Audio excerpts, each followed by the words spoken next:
남자에 대한 재미있는 유머가 있습니다. 집에 두면 근심덩어리, 밖에 데리고 나가면 짐덩어리, 마주 앉으면은 한숨덩어리, 혼자 밖에 내보내면 사고덩어리, 그래도 참고 살면 왼수덩어리. 동의하십니까? 아멘이십니까? 우리 여자분들이 좋아합니다. 이 유머를 통해서 볼 때 우리 사람에게는 세 가지 가치가 있습니다. 하나는 경험적인 가치가 있어요.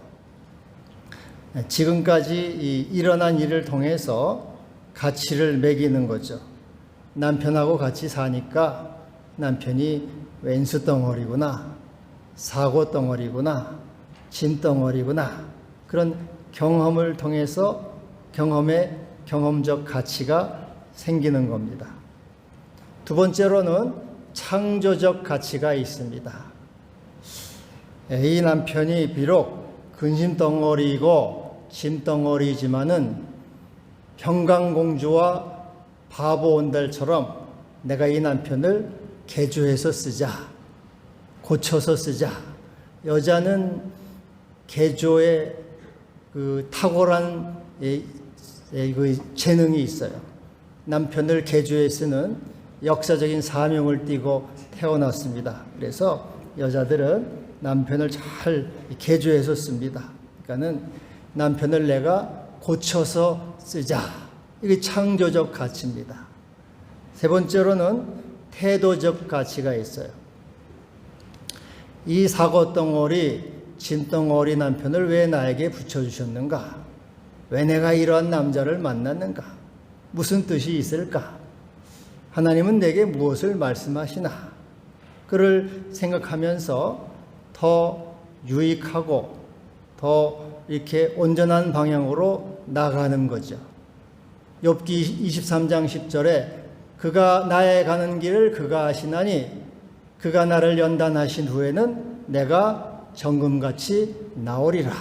나를 이런 남편을 만나게 한 것은 나를 훈련하고 연단하셔서 정금같이 나오게 하심으로 나를 구원코자 하는 하나님의 사랑이시구나. 하나님의 은혜다. 그래서 이 남편을 만난 것이 하나님의 은혜다는 그러한 태도를 갖는 믿음의 태도, 또 영적인 태도를 갖는 태도적인 가치가 있습니다.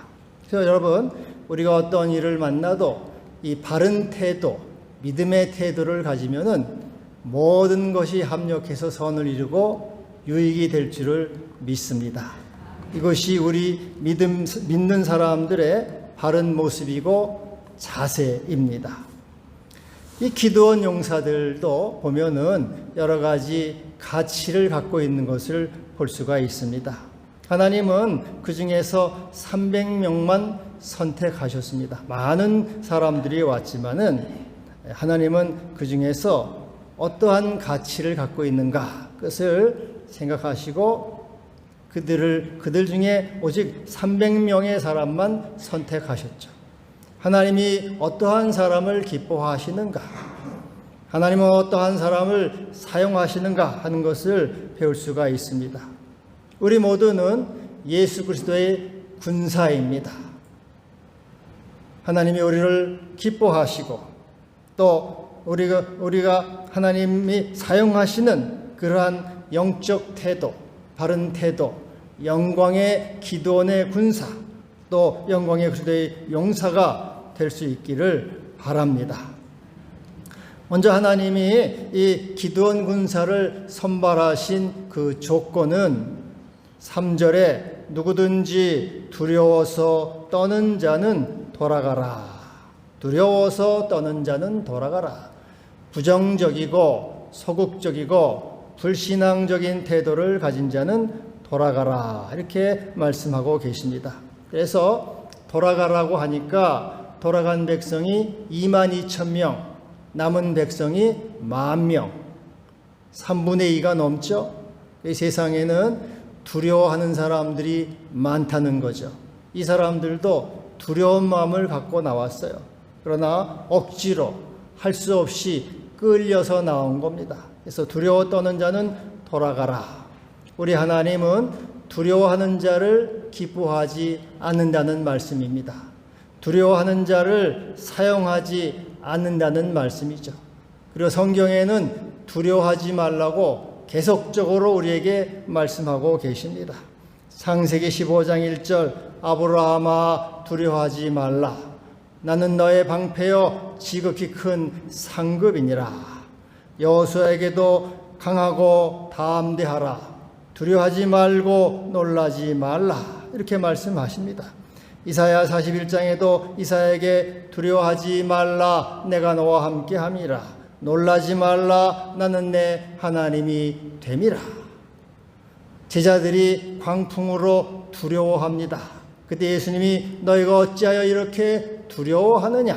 어찌 이렇게 무서워하느냐? 어찌 믿음이 없느냐? 이렇게 책망하십니다. 계속적으로 성경은 우리에게 두려워하지 말라 이렇게 말씀해요. 우리가 두려워하지 않으면 참 좋을 것 같아요.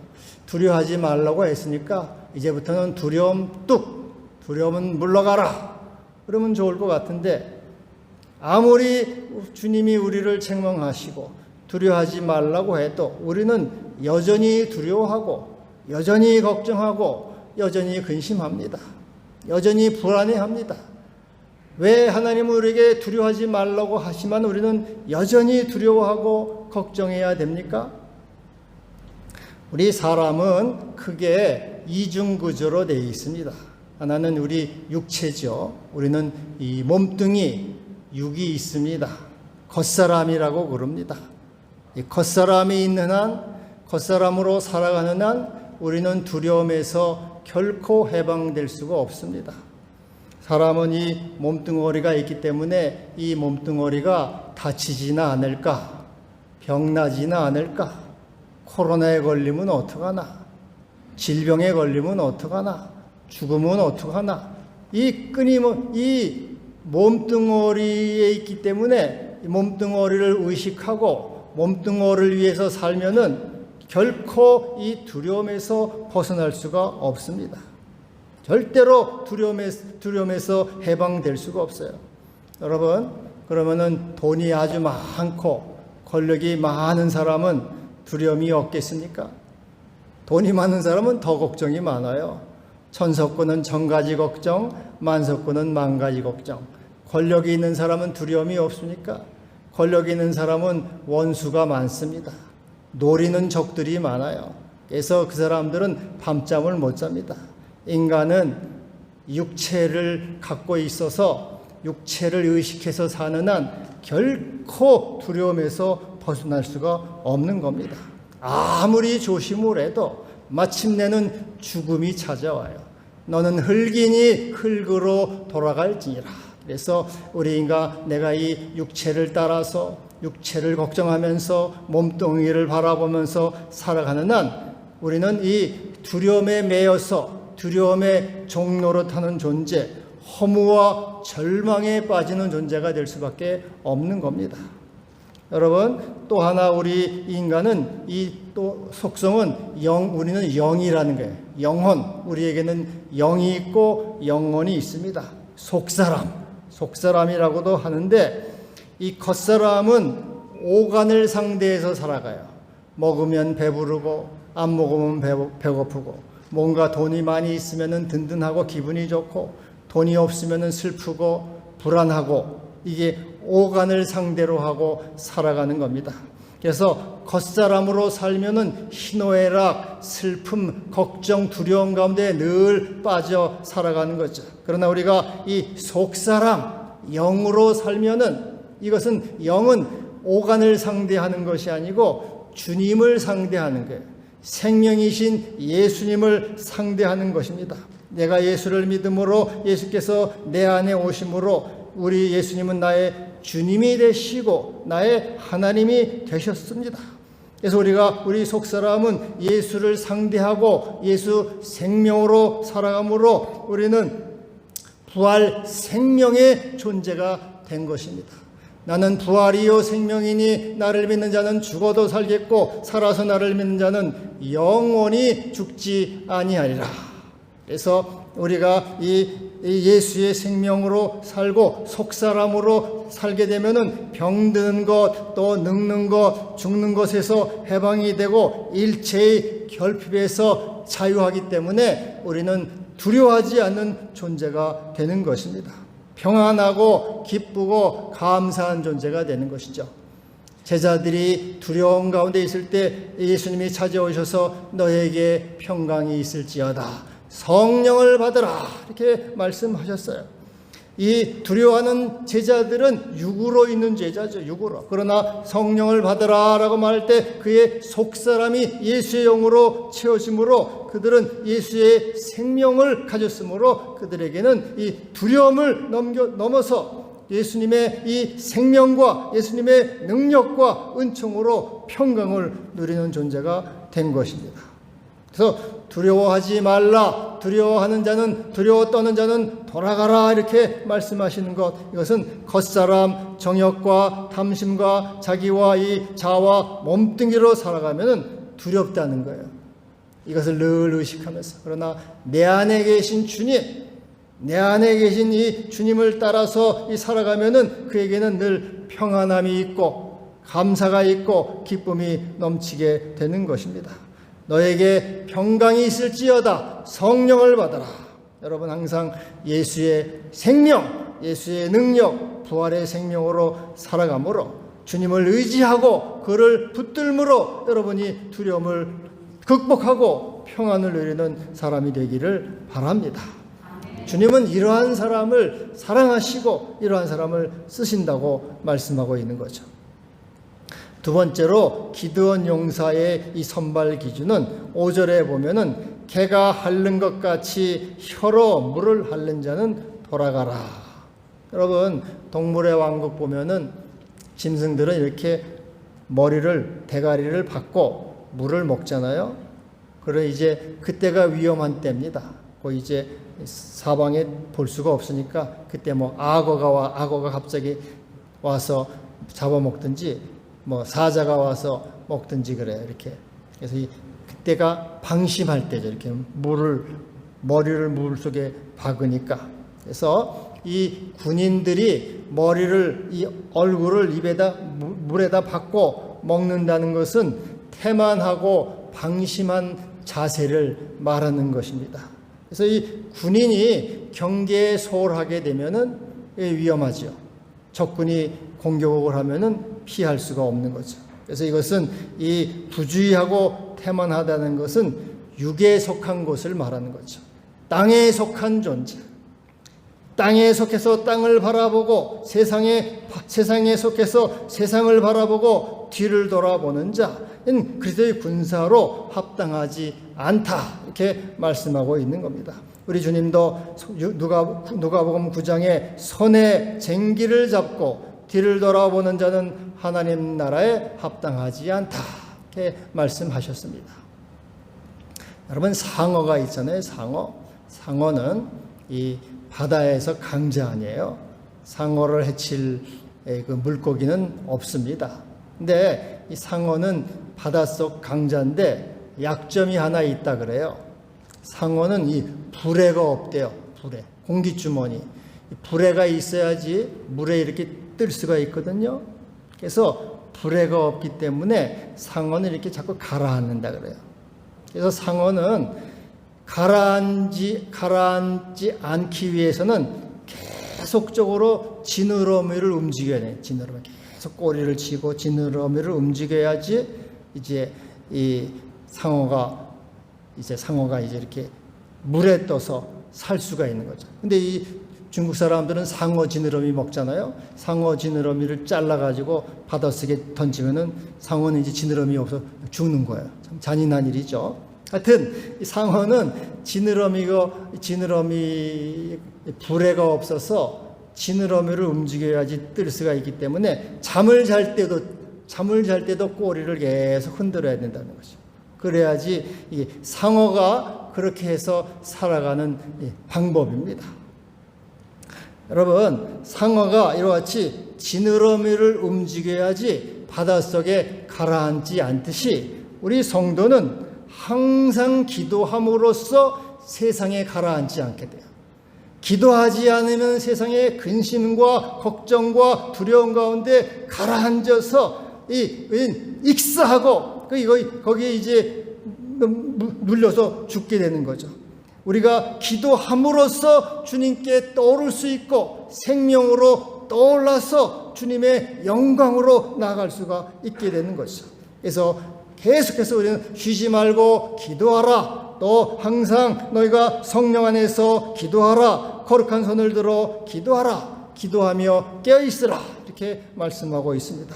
그래서 깨어서 기도하고 그리스도께 나옴으로써 그리스도의 군사, 영광의 군사가 돼야 된다고 말씀하고 있는 거죠. 기도함으로써 우리는 비로소 이 세상에 떠오를 수가 있고 주님에게 나아갈 수 있고 주의 군사가 되어서 세상을 이기는 자, 믿음을 유지하는 자, 주의 좋은 군사가 될 수가 있는 것입니다. 할렐루야. 또 이 세 번째로 보면은 주님은 기드온 용사의 선발 기준을 손으로 움켜 입에 대고 핥는 자. 이것은 이제 이렇게 손으로 떠가지고 손 일부러 이렇게 먹는 거죠. 무릎을 꿇고 손으로 먹는 거니까 사방을 다 이렇게 볼 수가 있습니다. 이 사람은 주의력이 있고 경계심이 있고 깨어있는 자를 말하는 거죠. 깨어있다고 하는 것은 영에 속한 사람이죠. 그리스도의 사람이요 신령한 사람입니다. 항상 그리스도를 향해 있고 하나님 나라를 바라보고 이 속사람이 주님의 영으로 살고 주님의 성령을 따라서 행하고 믿음으로 살아가는 사람, 깨어있는 사람, 모든 이 지향점, 관점이 주님의 나라를 향하는 그러한 사람이죠. 이런 깨어있는 자, 신령한 자, 이러한 사람이 바로 주님의 군사요 세상을 이기는 사람이 될 수 있는 것입니다. 여러분, 디드로 효과라는 게 있어요. 디드로는 프랑스 철학자의 이름인데 어느 날 이 디드로의 친구가 디드로에게 아주 고급 잠옷을 하나 선물을 했습니다. 아주 화려하고 아름다운 그런 옷이. 그래서 디드로가 그 잠옷을 밤에 딱 입었어요. 그랬더니 이 잠옷을 입었더니 너무 멋지고 아름다워요. 그런데 이렇게 보니까 이 옷은 좋은데 집안에 있는 가구들, 침대, 옷장, 전등 그런 것은 칙칙하니 초라하니 색깔이 안 맞아요. 그래서 이거 옷 잠옷하고 이 가구들하고는 너무 색깔이 안 맞는구나 생각을 해서 이참에 이것들을 좀 바꿔봐야 되겠다 하고 옷장도 바꾸고 침대도 바꾸고 전등도 바꾸고 많이 바꿨어요. 그래 바꾸고 이제 돈을 들여서 바꾸고 좀 며칠 지나다 보면서 후회를 했습니다. 내가 이거 속았구나. 내가 이게 이제 이 잠옷에 지배를 당했구나. 충동 구매를 한 것을 후회를 했습니다. 이 디드로 효과는 무슨 뜻이냐 하면은 많이 얻을수록 만족한 것이 아니고 오히려 불만족하다 하는 것입니다. 사람들은 많이 가지면 행복하고 많이 가지면 좋은 것 같은데 그렇지 않다는 거예요. 오히려 많이 갖는 것이 불편하고 많이 갖는 것이 불행하다, 불만족하다. 이게 디드로 효과예요. 어느 날 소크라테스가 제자들을 데리고 시장으로 이렇게 나갔습니다. 얘들아, 이 시장을 한번 보자고 시장을 한 바퀴 쭉 돌아보니까 시장에는 물건들이 많잖아요. 옷도 있고 가구도 있고 먹을 것도 있고 좋은 것들이 엄청 많아요. 그래서 한번 쭉 돌아오고 나서 제자들에게 이제 물어봤습니다. 너희들은 무엇을 보았느냐? 시장에서 무엇을 느꼈느냐?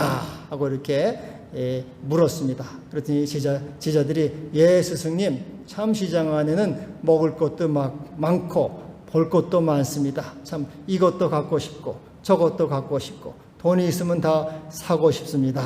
그렇게 제자들이 대답을 했어요. 그러자 소크라테스가 나는 너희들하고 생각이 다르다. 내가 시장에서 발견한 것은 이 세상에서 우리에게 실제로 필요한 것은 많은 것이 아니라는 것이다. 우리에게 꼭 필요한 것은 많은 물건이 아니라는 것이다.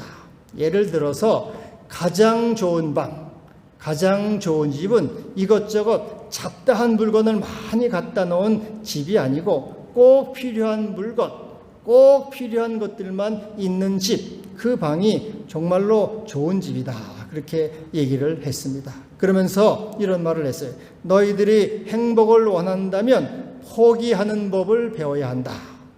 버리는 법을 배워야 한다. 그리고 꼭 필요한 것만 갖도록 해야 한다. 그렇게 얘기를 했습니다.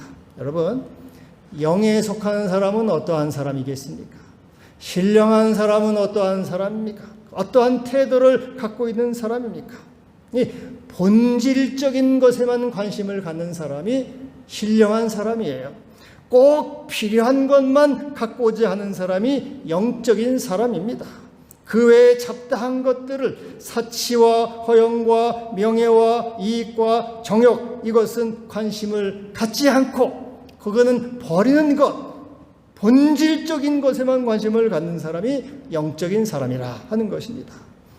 그래서 빌립보 2장 7절에 바울은 이렇게 말합니다. 내가 그리스도를 위하여 모든 것을 해로 여김은 그리스도 예수를 아는 지식이 가장 고상함이라. 내가 그를 위하여 모든 것을 잃어버리고 배설물로 여김은 그리스도를 얻고 그 안에서 발견되려 함이라. 그리스도를 얻는다. 나는 주님을 얻는다. 생명의 주여, 소망의 주여, 영광의 주를 내가 얻고 그 가장 본질적인 것을 얻고 그의 모든 것을 내가 쓸모없는 것으로 배설물로 해로운 것으로 여긴다. 가장 본질적인 생명, 본질적인 주님만을 소유함으로 나는 참된 만족과 생명과 소망을 갖는 존재다. 그래서 그리스도의 군사는 가장 본질적인 것을 추구하는 사람, 생명적인 주님만을 추구하고 그분을 기뻐하고 즐거워하는 사람이 바로 영광의 그리스도의 군사가 되는 것입니다. 20세기 초에 미국에 한 부자가 있었습니다. 이 사람이 이 아프리카 라이베리아에 자기가 100만 달러를 기부를 해서 대학교를 세웠어요. 이 아프리카 이 라이베리아 대학에서 수천 명의 학생들이 배출이 됐습니다. 참 훌륭한 일을 했잖아요. 그래서 이 학교에서는 자기들을 이렇게 기부를 해서 학교를 세워서 많은 인재들을 키워낸 그 사람에게 감사의 표를 전하기 위해서 그 사람을 찾았습니다. 여러 날 걸려서 찾아가지고 우리 개교기념일에 오셔서 우리가 감사를 표하고자 하니까 꼭 와달라. 근데 이 사람은 미국 대공황 때 전 재산을 잃었어요. 잘못 투자를 해가지고 전 재산을 잃고 미국 시카고 남부에서 조용하게 살고 있었습니다. 근데 처음에는 안 가겠다고, 나는 조용하게 지금 살고 있으니까 괜찮다고, 거기서 학생들이 잘 공부하고 있으면 나는 그거로 됐습니다. 계속적으로 그래도 와서 우리가 당신을 기념하고 감사하고자 하니까 와달라 부탁을 해서 이제 갔습니다. 학교에 가니까 수백 명의 학생들과 또 교수들이 모여 있습니다. 그걸 보면서 그는 문득 그 자기와 함께한 학장에게 이러한 말을 했습니다. 내가 바친 것, 이것이 아직도 내게 남아있는 유일한 것이군요. 내가 바친 것, 이것이 아직도 내게 남아있는 유일한 것이군요. 그렇게 말을 했습니다. 여러분, 누가 영적인 사람입니까? 누가 신령한 사람입니까? 그리스도와 그의 나라를 위해서 바친 것만이 내게 남는 유일한 것임을 아는 사람입니다. 그리스도와 그의 교회를 위해서 사랑한 것만이 내가 얻을 영광임을 아는 사람이에요. 그리스도와 그의 말씀을 위해서 희생하는 것만이 내가 얻을 유일한 영광임을 아는 사람입니다. 주님을 사랑하는 것만이 참 생명이요, 주님을 기뻐하는 것이 참 소망이요, 주님을 따르는 것이 참 기업임을 아는 그 사람이 신령한 사람이에요.